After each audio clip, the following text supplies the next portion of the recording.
Welcome to In the Community with Tiffany K. And we're back with another In the Community. And this week I have a very fun group of people in here with me. And they are with the Combat Vet Motorcycle Association. And I'm going to let you all introduce yourselves and your titles because that's a lot to remember. And we're going to start over here. We're going to start with Desert Fox. Yeah, Desert Fox, I'm the chapter commander. Awesome. Newcomb, I'm the chapter secretary. Mama T, I am the chapter quartermaster. And Sweet Pea, I'm just chapter member. Awesome. Okay, so here's the thing. We got to get to how all those names came about. But before we do so, I want to thank you so much for coming in today. I am a very big fan of your cause. I was looking up and doing the research, and just it's amazing what you do for the veteran community. I have a lot of veterans in my family, so I completely understand where you all are coming from. So can we go through? Are you allowed to tell us where the names came from? Sometimes it's secret. Sure. Okay, let's start with Desert Fox. My name came from a unique last name. My last name is Rummel, R-U-M-M-E-L. Okay. And the name comes from Desert Fox, which is Erwin Rummel, a general in the German forces Oh, wow. for World War I and II. Oh, okay. Wow. Okay, awesome. Next up. And my name is Newcomb, and mine came from, so in my previous part of my active duty life, I used to sit in a silo. So one of the guys sitting down in the keyhole, down in the silo, ready to turn keys and launch nuclear missiles. Oh, wow. So I worked with nukes for 15 years of my career, so Wow. that's where Newcomb came from. Okay, awesome. Next up, Mama T. Mine's not as exciting. My name is Tish, and I'm a mom, and I treat everyone like my child. So I'm just the mama of the group. So that's where Mama T comes from. Hey, I like it. We need all of those. Oh, yes, yeah. And finally, Sweet Pea. Oh, finally, I was a Marine Corps F-18 pilot, and that was my call sign when I flew F-18s. Oh, okay. Awesome. Well, also, thank you all for your service. Very much appreciative of it. Now, let's get into this. So, what exactly, we're going to go down, break it down for what people don't know. What exactly is the Combat Vet Motorcycle Association? Whoever wants to take it. Step on up to the mic, Newcomb. That's right. All right, Newcomb's up. Nice and close. So we're an association of combat veterans from all branches of the United States military service. They just have a hobby for and love for riding motorcycles as well. So there's still that camaraderie. Okay. Hey, we like to ride motorcycles, but we're also still veterans at heart and come together from all the different services. We're a registered veteran charity organization, a 501 Charlie 19.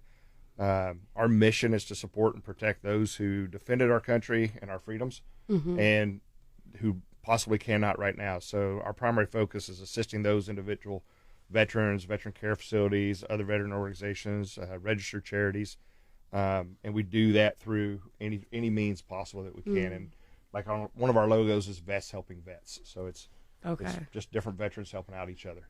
And so I understand you guys do a lot of different events to raise money for these different things as well, correct? Yes. Yeah. So can you tell me a couple of the events, maybe some of your favorite that you guys have done in the past? We have one unique to 27-2, which is our chapter, Yes. which is called Bull Run 3. Okay. And Bull Run 3 stems from the Civil War. And back in 1861, in this area, they had Bull Run 1, which was, I think, 1861. And then the following year was Bull Run 2, which was a battle between the North and the South, obviously. Right. And it was 1862, and they called that Bull Run 2. And Okay. we have currently named our event, our charitable event, every year that we do, usually around the July timeframe, is Bull Run 3. And we try and raise the money to give the money and the funds to Willing Warriors, which is a foundation here in Virginia that takes care of our vets going through traumatic times, whatever that may be, whether it's physical wounds or mental wounds. And it's primarily driven towards the PTS and the TBI related injuries. Okay. And that's the current event that we support every year. So I know you just recently had your Bull Run 3. We did. So can I ask, how did that go? How much money was raised? How was all that? It went fantastic. Really? Awesome. Do you guys know how much money was raised? Yes, we raised $14,000 Wow. is what we raised, and we had approximately 300 to 350 motorcycles that day. Wow. The entire community came out, so whether you were riding or not, you came out, you supported. We had a lot of vendors that were there during that day, and I would be remiss if I didn't say Bartley Naked Brewing Company in Stafford supported us heavily last year and this year. Oh, And wow. They put on a phenomenal venue for us. The weather was perfect, Oh, it's perfect but it this turned year. out to be a great event. Oh, that's amazing. And congratulations on the way. That is a perfect goal to set. Now you got to beat that next year, though. Yeah. We That beat- 14K. We beat last year, so then this year we beat, so like every That's year if we get a awesome. little There's a more, I chance. think there's a chance. And yeah. you've been doing Bull Run 3 for a while. 12 years. 12, wow. This is the 12th year. Okay, that's impressive. So I want to go back for just a second. Are you considered, I know people are going to ask this, are you considered a motorcycle club? No. No. Easy short answer. Yeah, the short answer on that is absolutely not. Okay. We're a motorcycle association. We are a group of individuals who love riding motorcycles. We love doing it together. You see from, if Newcomb turns around, you see from the patch on our back, we are just a single patch. We don't have rockers. We don't have Right. we don't have territory. We're just a group of individuals who love riding motorcycles, and we do to support vets, and that's the biggest thing. You know, we're not trying to be a club. We won't ever be a club. We're just a group, vets helping vets, trying to raise money, trying to support people who have PTSD, they have traumatic brain injuries, and we just love riding, and we do it all the time. And unfortunately, now mental health is such a big thing with outside of military, but also with military as well. Yeah. So the work that you're doing does go a long way. You were just speaking about the patch. I want to know, is there meaning behind it? Because, everyone always says there's a meaning behind everything. So There is, and it's one of those things. It's and it has kind of a significant meaning to us. okay. So first thing you'll notice is the skull and the ace of spades. That kind of sets the reminder of the death of war, and it's never paid, and the death that war leaves in its wake. The unity of warriors, we use the military gold to represent every branch of service, both the old ones and then even the new ones like the Space Force. Red represents the blood that my brothers and sisters have shed. We don't all know them, but we all raise a toast to each one. Black represents the heavy hearts for those who have gave the ultimate sacrifice, and for those missing in action, the prisoners of war, and those who never made it back. So we use that gold, black, and red to represent those colors and those meanings behind each one of them. Wow. That's a very impressive badge as well. I'm looking at it over here, and we're going to try to get it up on our social media as well. So as you're listening to this, make sure to go ahead and check it out too.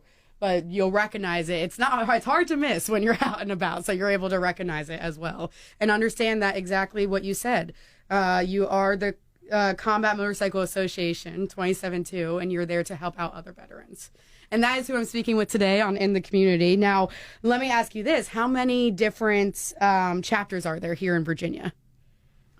There are currently 12 chapters in the state of Virginia, and it looks like they're getting ready to form another chapter, so that will make a total of 13 within Virginia. So do you all have events that you get together at? Are you able to communicate? Yeah. Yes. Last weekend, matter of fact, we were down in the Newport, Yorktown area. Yorktown Okay. area, supporting one of the chapters down there with their first annual poker run that they did for Oh, wow. soldiers suicide prevention, I believe is what it was named after. But yeah, another veteran organization that they're funding, and we went down to support, and we do that at least right now for the 12 times a year. Each individual chapter has something like that. Oh, okay. So you all are able to go to each one. But, oh, wow. but even better is we're an organization that's nationwide and actually even worldwide. We have chapters in every state. We just traveled back in June to Colorado Springs for our national meeting. Oh, wow. So everybody kind of converged on Colorado Springs. Yeah. Last year was in Kentucky. It shifts around every year.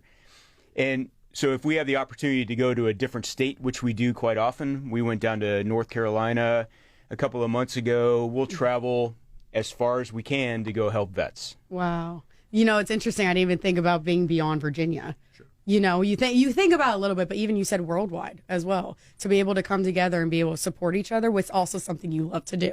That's kind of the dream, right? The passion to be able to support. So how does one become a member? Now, I know I cannot be one, but how does one become a member? It's actually so. Right, no. To become a member, there's three separate levels of membership. There's a full member, there's a support member, and there's an aux member, which is what Mama T is. That's me. So, full member are those members who have actually served in a combat zone. Okay. And then you've got support members who are members of the military who just for whatever reason during the course of their career were just never in harm's way and moved out to a combat zone. Okay. Again, we have folks that support from the homeland. Right. So they're just never in the actual combat zone. Our auxiliary members are the spouses of either a support or a full member. Okay. No matter the patch on our back, though, we're all still brothers and sisters, and we treat each other the same no matter what it is. So those are kind of the ways. And then the other requirement is we are still a motorcycle association, so you have to own and operate a motorcycle. Okay. In order to be in there, and there's different veteran organizations. This one specifically is for motorcycle. And how would one reach out to get more information about that if they're interested? The easiest way is to just look us up on our website. You can actually go out to Combat Vets organization. If you Google it online, there's It's actually combatvets.us. There's what another one out there that's not us. We are no, Sweet Pea covered you very well. Combatvets.us, and we are Combat Vets 27-2. So Okay. if you look that up, it'll go right to our website. Okay. And when we're talking about members, though, we actually have we span the generational gap. We still have members from the Vietnam era. Oh, really? All the way up until recently. We have full members that have served from the 60s and 70s all the way up until current times. Okay. And we have support members that are really young, just getting out of the services. So we span from the early 20s all the way up into mid 70s. Wow. People who ride two-wheelers, people who ride some trikes and three-wheelers, and we all get together and we all mesh. So it's a pretty phenomenal organization. It sounds like an amazing experience because it's one of those you don't think of it spanning all generations, right? It's like, oh, they've been out for a while, they have all these stories, but you don't realize a lot of times, younger generations are coming in, they're looking for that support as well. And it's just not vets that are out of the service. We do have, active duty vets who are still in serving. Oh, wow. Okay. Right, well, right thank here. you. So really it spans the gap from vets who are out to active duty members who are in, all with the common goal, just vets helping vets. Yeah. And you said that they can just reach out to you if there's any interest in that through your website. Absolutely. Correct. Awesome. Well, let me ask you this. You've done a lot of things to support veterans locally, but what are some of the highlights for you all? A highlight that I had, actually, I went last weekend down to Roanoke. Okay. We were escorting remains of a Lance Corporal. I cannot remember his last name to save my life now. Wiley. Yep. And we were escorting him from North Carolina to New York. Okay. And so all the different chapters in different states took basically a portion of the ride and would escort him, meet up with another chapter, escort further. So 27-2, we went down to Roanoke and we escorted him from Roanoke to Harrisonburg, Virginia. And then actually they spent the night there, and the next day they brought him all the way home to New York. Oh, wow. So how many bikes was it? I don't know.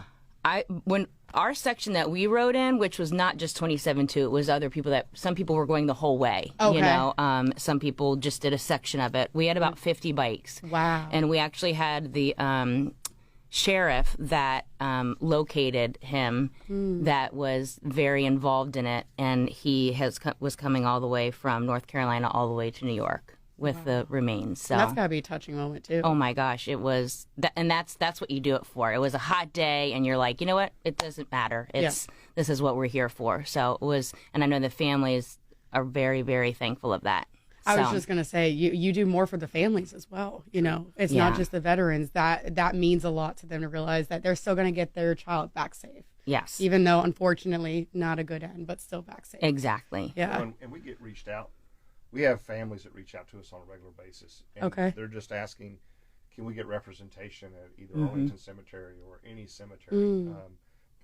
It was actually right after COVID, we got a call from someone that said, hey, my husband was a cook over in Iraq, and he wasn't military. He was never military, but he was on a contract that actually worked at one of the military bases there that provided meals for military members. And he was very loving and stuff like that of the military, but they reached out to us and said, hey, he rode motorcycles. He wasn't part of CVMA and wasn't part of a military organization in the sense of serving that manner. Right. However, could you give him one last ride?